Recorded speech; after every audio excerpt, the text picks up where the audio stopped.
300 vezes. Tem uma parte do cérebro, não sei se você viu essa pesquisa, esse estudo, eu não vou me lembrar agora do nome exato dessa parte do cérebro, mas é uma região do cérebro que até pouco tempo os neurocientistas não conheciam. E ela está muito relacionada a isso que você está dizendo agora. As pessoas que têm essa capacidade de aguentar pressão, de fazer coisas que elas não querem fazer, mas que elas consideram corretas, né? Um bombeiro que entra no incêndio, um corredor que consegue continuar correndo mesmo quando ele está cansado, que isso vem dessa parte do cérebro e que isso se desenvolve, essa parte do cérebro cresce exatamente quando você faz coisas que você não quer fazer. Acredito. Você não quer tomar um banho frio, você toma, desenvolve. Isso é uma coisa que você desenvolve. Vira um hábito. Vira um hábito e você tem muito mais condições de fazer coisas que você não está com vontade de fazer. Por isso a luta é mágica. Seu cérebro não consegue distinguir o que é simulação do que é real, isso, em termos de liberações químicas e, enfim. Então, o cara está montado em cima de você, você não está conseguindo respirar direito, mas você não desiste, você continua ali até você conseguir encontrar uma forma de sair. Isso tem um valor incrível. Incrível. E o jiu-jitsu ele tem essa possibilidade de dar autoconfiança. Porém, como é que você explica que tem tantos lutadores traumatizados, inseguros? Porque se o jiu-jitsu simplesmente, as técnicas de luta, fizessem dos seres humanos melhor, porque a gente escuta muito isso, mas como é que você explica, então, perfeito, a quantidade de lutadores de jiu-jitsu... preso, cara. Exato. A minha avaliação é de que o jiu-jitsu nunca pode estar separado da sua filosofia. Pronto. E que você não pode criar uma academia onde o único objetivo seja vencer. Porque você falou muito bem anteriormente em relação ao campeão que influencia os outros. Então você tem na sua academia um cara que vai ganhar os campeonatos para você, mas que é um mau caráter, é um bandido, bate na mulher, é um intolerante. Você acaba ignorando essa parte porque você está interessado. Então aí os outros começam a ver, caramba, se ele age dessa forma. Então, como o jiu-jitsu ele traz esse poder tão grande, o professor tem que ter muito cuidado para não deixar com que os alunos acabem criando mais traumas ali dentro, porque eles começam a conectar a hombridade deles, né, a valentia deles com o resultado dos treinos. E quando eles não... Porque é muito difícil de você ganhar de todo mundo. Então você começa a se sentir inferior. Sim. E aí você começa a querer descontar isso nos outros. Mas isso é criado pela cultura do treino e pelo ambiente que existe. Então isso pode acontecer. O jiu-jitsu ele pode ser tanto uma ferramenta para criar pessoas mais seguras e mais confiantes, mas ele também pode ser uma ferramenta para criar pessoas inseguras, problemáticas e traumatizadas. Se não acompanhado da sua filosofia. Se não acompanhado da sua filosofia e se não dentro de uma cultura. Eu acredito muito na cultura do jiu-jitsu, na cultura da academia. Isso é o que nós, meus irmãos e eu, mais prezamos lá em Miami. Tanto o Guilherme quanto o Joaquim, a gente trabalha muito para preservar a cultura e para não deixar ninguém atrapalhar essa cultura. Já teve que tirar algum aluno? Falar, você não serve mais para a gente tenta o máximo não fazer isso. E normalmente o aluno acaba saindo sozinho. O que a gente cria são limites. E aí ele acaba não se sentindo bem ali. Mas a gente... Porque às vezes é chato. Todo mundo coloca o sapato no local designado e o cara vai, ele testa você, ele deixa o sapatinho dele ali do lado. Aí daqui a pouco ele deixa a garrafinha d'água. Aí daqui a pouco todo mundo está com o kimono de um jeito, ele vem com o kimono um pouquinho diferente. E aí o outro vê, aí você perde a disciplina. Então lá na academia a gente, na boa, com muita educação, com muito carinho, meu amigo, não leva a mal não, mas se você botar o sapato ali, todo mundo vai querer botar. Imagina se todos colocarem o sapato ali, a bagunça que não vai ficar. Então, por favor, coloque o seu sapato ali. Se não pode, não pode, meu amigo. É a regra. Mas as pessoas testam isso. Sim. Né? E se você não tem um controle, se você não tem... Meu pai falava, é melhor ficar vermelho 5 minutos do que amarelo o resto da vida. Então vai lá e fala com o cara. Fala na boa, mas fala. Muito bom. Olha ele no olho e fala. Isso que o jiu-jitsu dá essa confiança para a gente poder fazer isso. É isso. Não leva a mal, não. Posso aquecer aqui no tatame enquanto você está dando aula, para a próxima aula?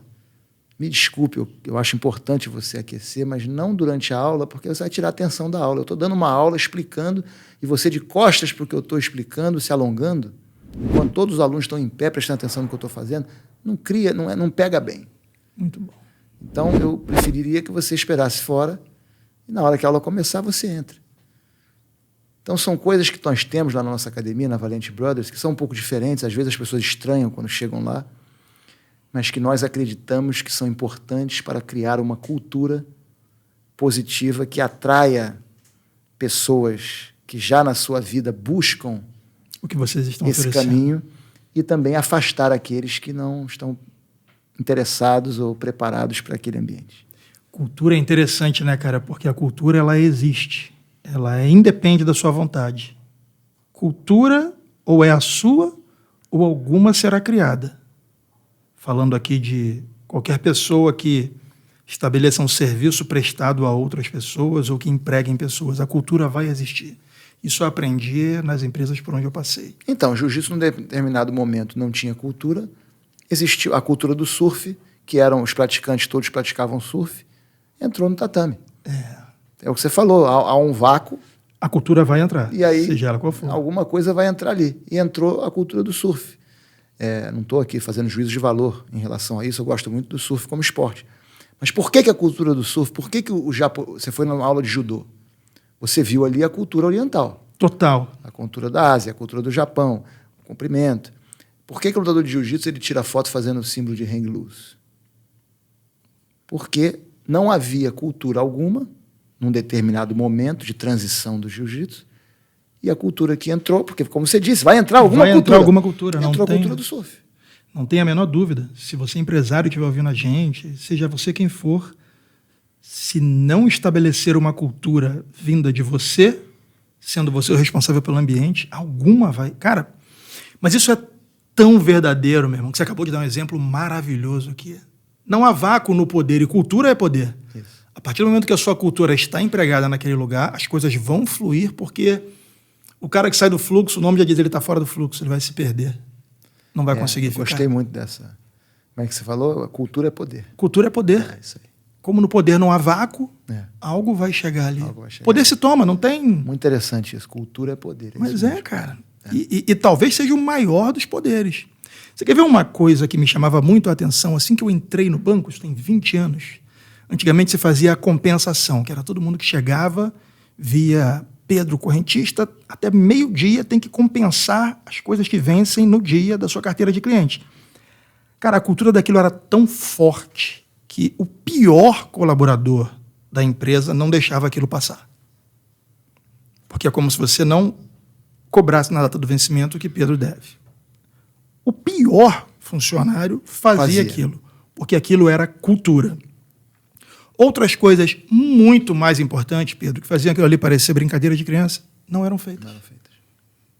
Porque não existia essa cultura. Esse cara entrou vendo alguém fazer do melhor ao pior. Ele falou, porra, se não fizer é crime. É igual amarrar faixa.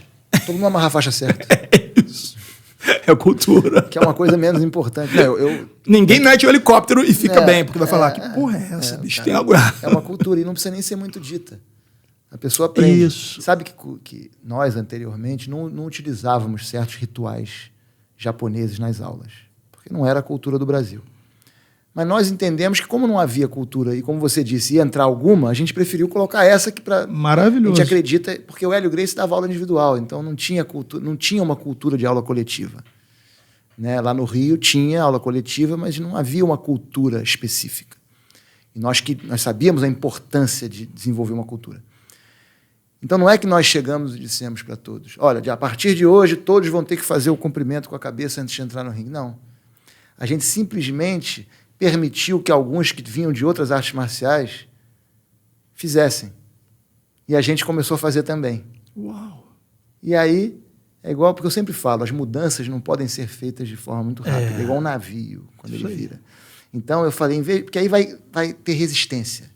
Que o pessoal, principalmente os Estados Unidos têm um espírito livre, muito forte, independência, de não gostar que... É cultural. É cultural. Então, eu percebi isso muito cedo lá, e eu decidi que as mudanças iam ser feitas de forma... ao jiu-jitsu. De formas sutis. Sem resistência. Exato. Então, eu comecei a fazer. Depois, hoje em dia, ninguém nem percebeu. E a cultura... Tomou conta. E isso não foi só isso, não. Foram vários fatores que aconteceram de forma gradual e natural, e várias coisas que a gente queria mudar, em vez de fazer um discurso, de hoje em diante vai ser assim, assim, assado, a gente começava a implantar isso, principalmente dando exemplo, e alguns alunos mais próximos, e influenciando os influenciadores. Nós sabemos quem são nem o pessoal de cabeça de chave. Exato. E aí eles também começam, e aí a coisa vai pegando, e aí hoje em dia a gente tem uma cultura muito bem definida lá na Valente Brothers, e eu acho que essa cultura é um dos grandes segredos, não tenho dúvida, do nosso sucesso.